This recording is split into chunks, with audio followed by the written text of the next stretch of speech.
எல்லோருக்கும் வணக்கம். உங்கள் அனைவரையும் அகல் கிச்சனுக்கு வரவேற்கின்றேன். நான் இன்றைக்கு ஒரு மாம்பழ ஜெலி ஒன்று செய்ய போகிறேன். அதை ஒரு வீடியோ எடுத்து போடலாமென்று நினைக்கிறேன். அதுக்கு தேவையான பொருட்கள் பார்த்தீங்கன்னு சொன்னால் மாம்பழம் வெட்டி வச்சுருக்கிறேன். இது நல்ல ஸ்வீட்டான மாம்பழம். அதுக்கு அதோடு சேர்த்து இங்கால கஸ்டர்ட் பவுடர் வச்சுருக்கிறேன். இதில் சுகர் எடுத்து வச்சுக்கிறேன். இங்கால கொஞ்சம் சாக்லேட் பவுடர் எடுத்து வச்சுக்கிறேன். இங்கால பார்த்தீங்களன்னு சொன்னால் கோர்ன்ஃப்ளவர் எடுத்து வச்சுருக்கிறேன். கோர்ன்ஃப்ளவர் இது ஜெலட்டின் இல்லாமலுக்கு நான் இந்த மாம்பழ ஜெலி செய்ய போகிறேன். ஜெலியண்டா எல்லாருக்குமே தெரியும் ஜெலட்டின் சேர்க்கிறதுண்டு. ஆனால் நான் ஜெலட்டின் இல்லாமல் மாம்பழ ஜெலி செய்ய போகிறேன். அதுக்கு நான் இப்போ முதல் பால் காய்ச்ச வேணும். பால் காய்ச்சி இந்த கஸ்டர்ட் பவுடரை நான் கலக்க வேணும். அதுக்கு முதல் இந்த மாம்பழத்தை அரைச்சி எடுத்துக்கொண்டு வரேன்.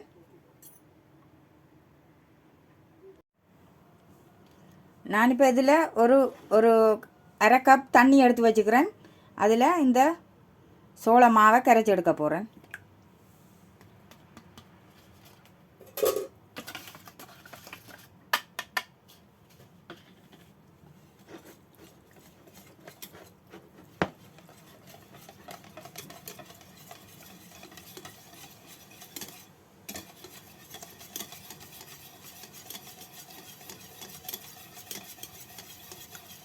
இது கட்டி இல்லாமல் கரைச்சி எடுத்துட்டேன். இதை இப்போ இங்கால வச்சுட்டு இங்கால மாம்பழம் வடிவை அரைச்சி எடுத்துட்டேன். பார்த்தீங்களன்னு சொன்னால் நான் மாம்பழம் இப்படி அரைச்சி எடுத்துட்டேன். இதை இப்போ லேசாக குறைஞ்ச தீயில் நான் இதை காய்ச்சி எடுக்க போகிறேன்.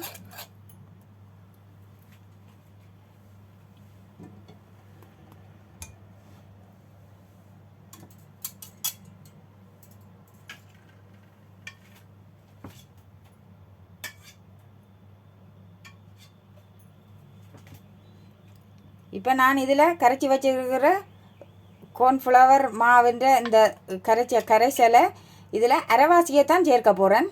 எனக்கு மற்றது அந்த கஸ்டர்டுக்கு தேவை. அதால் இதுக்கு ஒரு கொஞ்சம் தான் சேர்க்கிறேன். அரைவாசியை சேர்க்கிறேன்.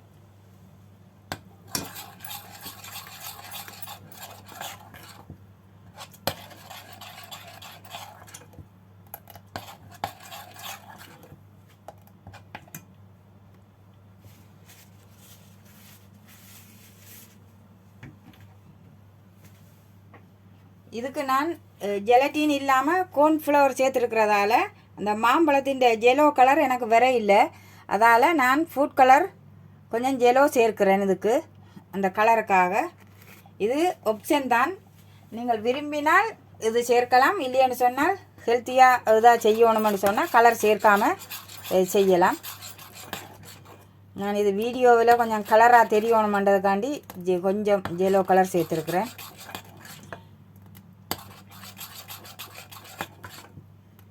இது இப்போ கொதி வந்துடுது. நான் இப்போ இதை ஆற வைக்க போகிறேன்.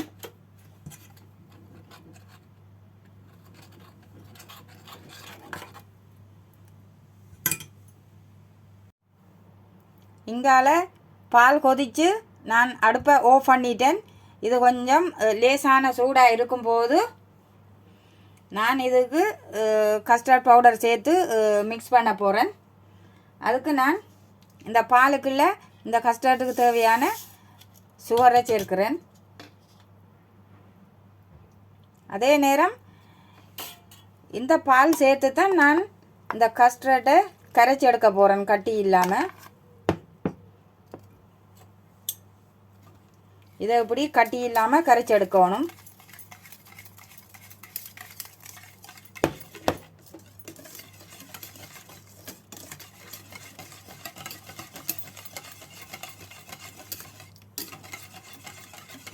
நான் இதை கட்டி இல்லாமல் கரைச்சி எடுத்துட்டேன். நான் இதை இதுக்கு சேர்க்கிறேன்.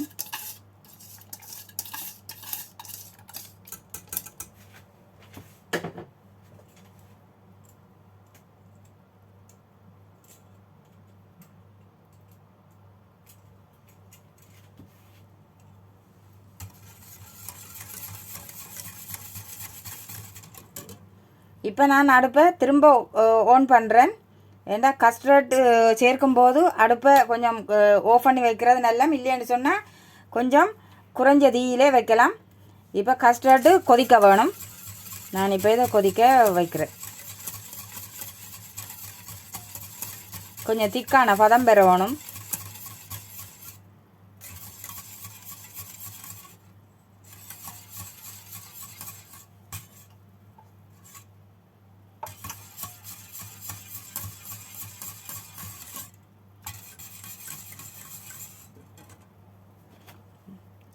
நான் இந்த ஸ்டேஜில் ஜெலட்டின் இல்லாமல் செய்கிறதால கார்ன்ஃப்ளவர் கரைச்சி வச்சுருக்கிறேன், அதையும் இதுக்க சேர்க்கிறேன்.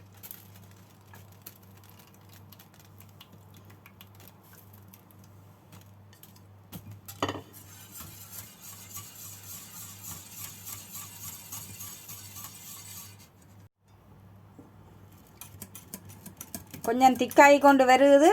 நான் இந்த ஸ்டேஜில் கொக்கோ பவுடரை இதுக்கு ஆட் பண்ணுறேன்.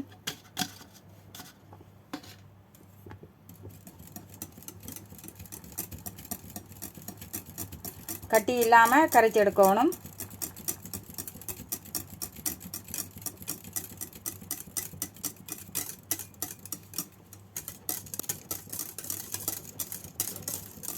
டார்க் எல்லாம்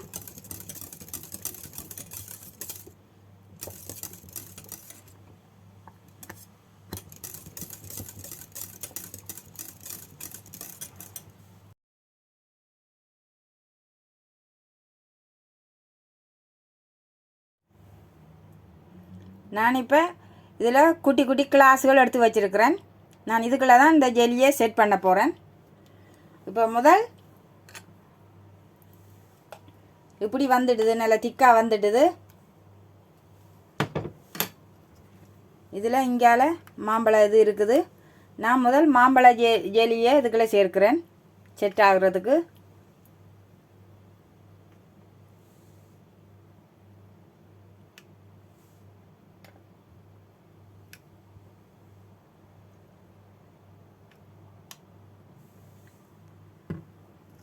இப்படி ஒவ்வொன்றா செட் பண்ண போகிறேன்.